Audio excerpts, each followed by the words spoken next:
मी doctor Rahul Baviskar, consultant neurophysician, Neurocare clinic आणि CNS hospital Nashik. आज मी तुम्हाला आकडीचा अटॅक एखाद्या पेशंटला आल्यावर काय काळजी घ्यावी, काय करू नये, काय करावे याबद्दल थोडक्यात मार्गदर्शन करणार आहे.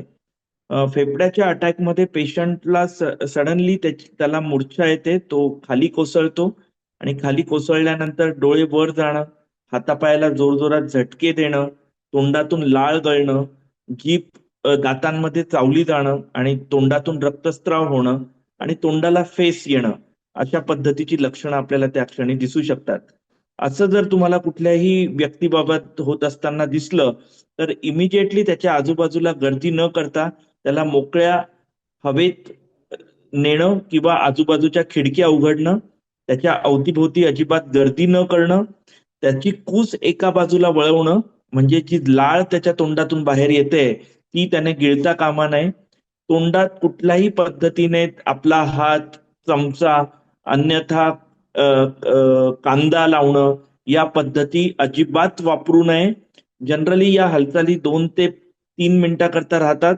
त्यानंतर पेशंट जोरजोराने घोरायला लागतो आणि 15-1 मिनिटामध्ये त्याला पूर्णपणे सावधपणा येतो. सो या काळामध्ये त्याची कूस एका बाजूला वळवून ठेवणं, कुठल्याही पद्धतीने कांदा, चप्पल, मोजे अथवा चमचा किंवा हात यांचा वापर न करणं, या गोष्टी अत्यंत महत्त्वाच्या ठरतात. आणि जर त्याला 15 मिनिटाच्या आत सावधपणा आला नाही, तर इमिजिएटली हॉस्पिटल ॲम्ब्युलन्स बोलवून पेशंटची रुग्णालयात रवानगी करणं हे अत्यंत महत्त्वाचं आहे. आता मी तुम्हाला याबद्दल ज्या फर्स्ट एड बद्दल तुम्हाला ज्या गोष्टी सांगितल्या, त्या आपण जरा एका 3D व्हिडिओच्या माध्यमातून जाणून घेऊया. धन्यवाद. एपिलेप्सी हा एक न्यूरोलॉजिकल विकार आहे ज्यामध्ये वारंवार फिट्स येतात. कोणाला तरी फिट्स येताना पाहणे धक्कादायक असू शकते, पण योग्य पावले समजून घेणे त्यांच्या सुरक्षिततेसाठी महत्त्वाचे ठरते. या व्हिडिओद्वारे तुम्ही परिस्थिती व्यवस्थित हाताळण्याच्या योग्य पद्धती शिकाल. मिरगीचा झटका ही एक अशी समस्या आहे ज्यामध्ये रुग्णाला अचानक आणि वारंवार अनियंत्रित फिट्सचे झटके येतात. हा त्रास मेंदूतील विद्युत अवरोधामुळे होतो. तुमचं प्राथमिक उद्दिष्ट म्हणजे त्या व्यक्तीला इजा होण्यापासून वाचवणे. जर ती व्यक्ती उभी किंवा बसलेली असेल तर तिला हळूवारपणे जमिनीवर पडून राहण्यास मदत करा. फिट्स आलेले असताना त्या व्यक्तीला कोणत्याही कठोर किंवा धारदार वस्तूंपासून दूर ठेवा, जेणेकरून तिला इजा होणार नाही. जमिनीवर पहुडल्यानंतर जमिनीवर आदरू नये म्हणून त्यांच्या डोक्याखाली उशी किंवा दुमडलेला जॅकेट यांसारखी मऊ आणि सपाट वस्तू ठेवा. फिट्स थांबत नसल्यास शक्य असल्यास त्या व्यक्तीला कुशीकडे वळवा. यामुळे त्यांची श्वसननलिका मोकळी राहते आणि लाळ किंवा उलटी सहज बाहेर पडते.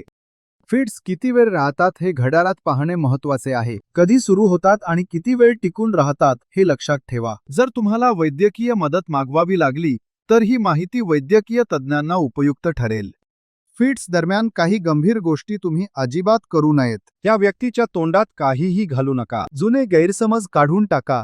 यामुळे त्यांच्या दातांना किंवा जबड्याला इजा होऊ शकते आणि श्वसन नलिकेत अडथळा येऊ शकतो. तसेच त्यांच्या हालचाली रोखण्याचा प्रयत्न करू नका. फिट्स नैसर्गिकरित्या होऊ द्या, पण त्यांना धोकादायक वस्तूंपासून दूर ठेवा. फिट्स पूर्णपणे थांबेपर्यंत त्यांना अन्न किंवा पाणी देऊ नका.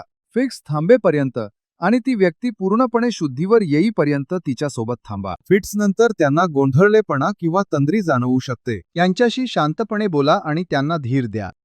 आपत्कालीन वैद्यकीय मदत कधी घ्यावी हे जाणून घेणे आवश्यक आहे. जर फिट्स 5 मिनिटांपेक्षा जास्त वेळ राहिले, जर त्या व्यक्तीला सतत फिट्स येत असतील आणि मध्ये शुद्धीवर येत नसतील, जर फिट्स दरम्यान इजा झाली असेल, जर फिट्स नंतर श्वास घेण्यास त्रास होत असेल किंवा त्यांना पहिल्यांदाच फिट्स आली असेल, तर त्वरित वैद्यकीय मदत घ्या. या सोप्या पद्धती समजून घेतल्यास तुम्ही मिरगीचा झटका येणाऱ्या व्यक्तीला चांगला आधार देऊ शकता. माहिती मिळवत राहा आणि लक्षात ठेवा की तुम्ही शांत आणि योग्य पद्धतीने केलेल्या कृतींमुळे खूप मोठा फरक पडू शकतो.